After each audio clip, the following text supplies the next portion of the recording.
క్రైస్తిలా మన ప్రభువును లోకరక్షకుడైన యేసుక్రీస్తు నామమున మీ అందరికీ నా యొక్క ప్రత్యేక వందనములు. ఈ ఉదయకాల సమయమున దేవుడు మనకిస్తున్నటువంటి వాగ్దానమును చదువుకుందాం. 19వ దావీదు కీర్తన 147వ వచనము.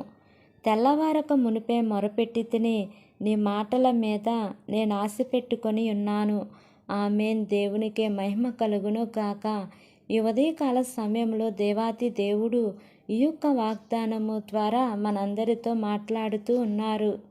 ఈ యొక్క వాక్యమును మనం జ్ఞాపకం చేసుకుంటే దావీదు భక్తుడు సెలవిస్తూ ఉన్నారు. తెల్లవారక మునిపే నేను మొరపెట్టి తిని నేను ఆయన మాటల మీద నేను ఆశ పెట్టుకొని ఉన్నాను. ఆయన ఖచ్చితంగా నాకు సహాయం చేస్తాడు.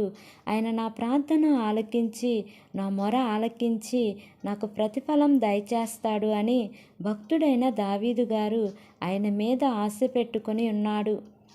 మనము కూడా వేకుజామునే లేచి ప్రార్థించే వారముగా ఉండాలి. వేకుజామునే లేచి ప్రార్థించుట వలన ఎన్నో ఆశీర్వాదాలు పొందుకుంటాము.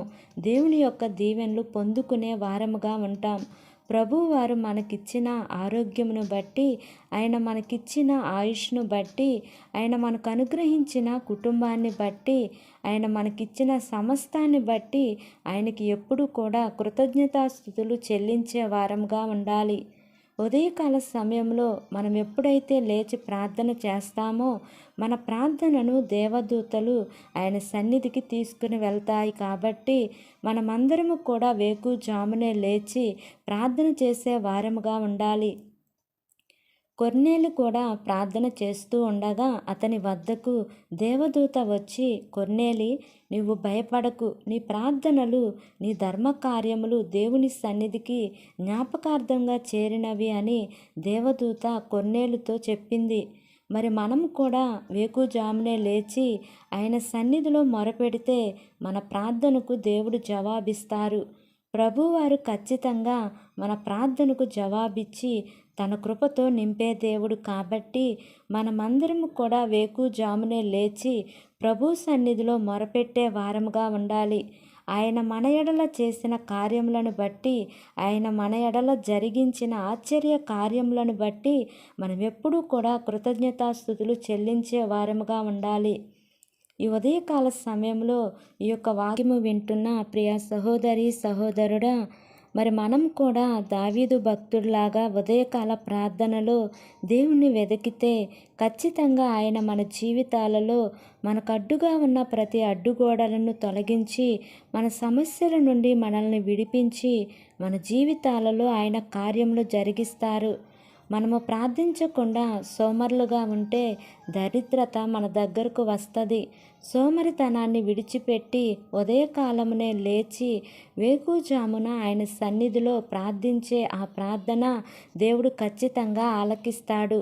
మనకు వస్తున్న ఎలాంటి సమస్యలైనా శోధనలైనా వాటన్నిటి నుంచి దేవుడు మనకు విడుదల దయచేస్తాడు. కనుక ఈ ఉదయకాల సమయంలో పరిశుద్ధాత్మ దేవుడు మనతో మాట్లాడుతూ అంటున్నారు, కొర్నేలు చేసిన ప్రార్థన ఎలాగూ దేవుని సన్నిధికి వెళ్ళిందో అదేవిధంగా మనం చేసే ప్రార్థన దేవుని సన్నిధికి వెళ్ళాలి అంటే మనం కూడా పూర్ణ మనసుతో ఆయనను ఆరాధించే వారముగా, ఆయనకు మొరపెట్టే వారముగా ఉండాలి. దేవుడు ఈ వాగ్దానము మనందరి జీవితములలో నెరవేర్చబడును కాక. ఆమేన్. ప్రార్థన చేసుకుందాం.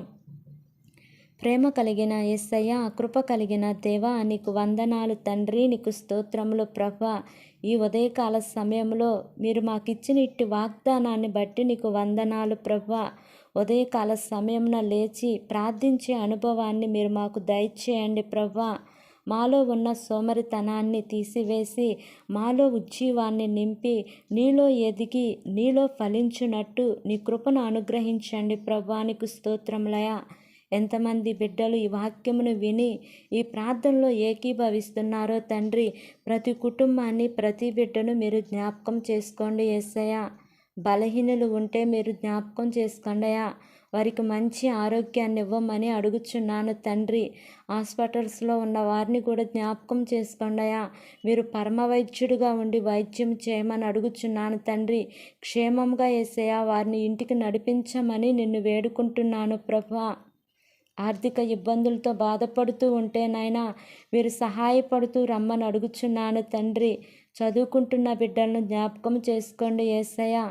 వారి యొక్క స్టడీస్లో మీరు తోడుగా ఉండండి ప్రభా. ఎగ్జామ్స్ కోసం ప్రిపేర్ అవుతున్న బిడ్డలను జ్ఞాపకం చేసుకోండి అయ్యా.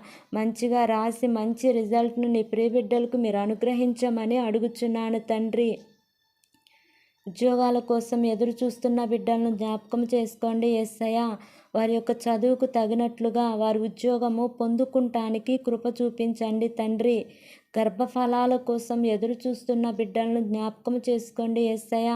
వారి యొక్క గర్భద్వారాలు మీరు తెరవమని అడుగుచున్నాను ప్రభా. గర్భవతులుగా ఉన్న బిడ్డలను జ్ఞాపకం చేసుకోండి అయ్యా. సుఖమైన ప్రసవాన్ని మీరు వారికి అనుగ్రహించండి ప్రభా. ప్రసవించిన తల్లి బిడ్డలను జ్ఞాపకం చేసుకోండి యేసయ్య. ఇరువురికి మంచి ఆరోగ్యాన్ని మీరు అనుగ్రహించమని నిన్ను వేడుకుంటున్నాను ప్రభా. వివాహాల కోసం ఎదురు చూస్తున్న బిడ్డలను జ్ఞాపకం చేసుకోండి యేసయ్య. వారికి నాయనా చక్కటి వధూవరులను మీరు జతపరచమని నిన్ను వేడుకుంటున్నాను ప్రభా. కోర్టు కేసులతో బాధపడుతున్న వారిని జ్ఞాపకం చేసుకోండి యేసయ్య. మీరే వారికి న్యాయం చేయమని అడుగుచున్నాను తండ్రి. గృహాలు లేని వారి కోసం ప్రార్థన చేస్తున్నాను యేసయ్య. మీరే వారికి గృహాలను నిర్మించండి తండ్రి. మీరు అధిపతిగా గృహాల్లో ఉండమని అడుగుచున్నాను ప్రభా. సగంలో కట్టి గృహాలు ఆగిపోయిన వారిని జ్ఞాపకం చేసుకోండి యేసయ్య. ఆ గృహాలన్నీ కూడా పూర్తిగా కట్టబడలాగన కృప చూపించండి తండ్రి. నీకు స్తోత్రములు ప్రభా.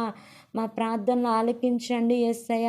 అనాథులుగా ఉన్న బిడ్డలను జ్ఞాపకం చేసుకోండి యేసయ్య. మీరే వారికి తల్లిగా తండ్రిగా ఉంటూ అన్ని విషయాల్లో ఆదరిస్తూ రమ్మని అడుగుచున్నాను తండ్రి. నీకు వందనాలు ప్రభా. నీ ప్రియ బిడ్డలు చేస్తున్న ఉద్యోగమును, వ్యాపారమును, చేతి పనులన్నిటినీ కూడా మీరు ఆశీర్వదించమని నిన్ను వేడుకుంటున్నాను ప్రభా. ఈ దినమున నూతనంగా ప్రారంభిస్తున్న ప్రతి కార్యక్రమంలో యేసయ్య మీరు ముందుండి నడిపించమని అడుగుచున్నాను ప్రభా. నా ప్రార్థన ఆలకించండి అయ్యా. ఈ దినమున ప్రయాణం చేస్తున్న ప్రతి బిడ్డను మీరు జ్ఞాపకం చేసుకోండి యేసయ్య. వారి యొక్క ప్రయాణంలో క్షేమాన్ని ఇవ్వండి యేసయ్య. మార్గమధ్యంలో యేసయ్య వారికి నీ దేవదూతలు కాపుదలుగా ఉంచమని నా ప్రార్థన ఆలకించి అంగీకరించమని నజరేయుడైన యేసు అతి పరిశుద్ధ నామమున అడిగి వేడుకొని పొంది ఉన్నాము తండ్రి. Amen, amen, amen. Praise the Lord. God bless you all.